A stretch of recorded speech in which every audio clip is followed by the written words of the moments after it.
महाराष्ट्र शासन आदिवासी विकास विभाग एकात्मिक आदिवासी विकास प्रकल्प घोडेगाव तालुका आंबेगाव जिल्हा पुणे यांच्या माध्यमातून राबवण्यात आलेला जिल्हा वार्षिक आदिवासी घटक कार्यक्रम सन 2025-26 नाविन्यपूर्ण योजनेअंतर्गत स्ट्रॉबेरी प्रक्रिया व मूल्यवर्धन प्रशिक्षण कार्यक्रम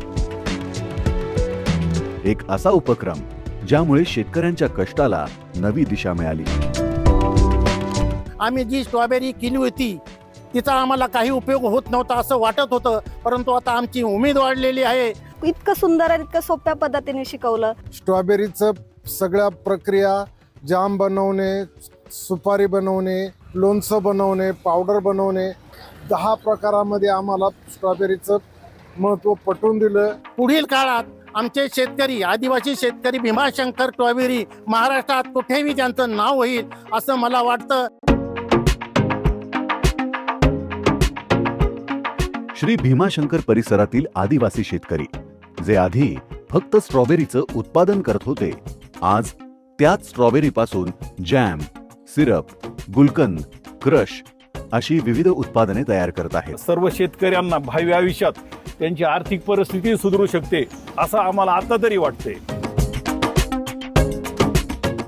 सिमॅसिस लर्निंग LLP पुणे या प्रशिक्षण संस्थेच्या मार्गदर्शनाखाली शेतकऱ्यांनी केवळ उत्पादन नाही तर त्याचं मूल्य कसं वाढवायचं ते प्रत्यक्ष शिकून घेतलं।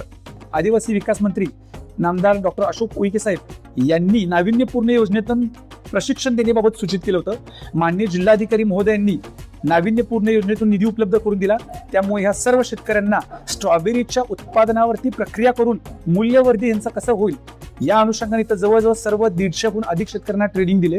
शेतीच्या बांधापासून ते व्यावसायिकतेकडे वळवू शकतो ही मानसिकता शेतकऱ्यांमध्ये रुजवली गेली, याचा मला एक ॲज अ ट्रेनर म्हणून सार्थ अभिमान आहे। स्ट्रॉबेरीच्या प्रत्येक फळातून आता निर्माण होत आहेत संधी आणि एक नवी ओळख, आणि याच प्रवासाचा उत्सव स्ट्रॉबेरी महोत्सव, जिथे शेतातून आलेल्या ताज्या स्ट्रॉबेरींसोबत त्याच स्ट्रॉबेरीपासून तयार झालेली मूल्यवर्धित उत्पादने थेट ग्राहकांसमोर अभिमानाने उभी आहेत।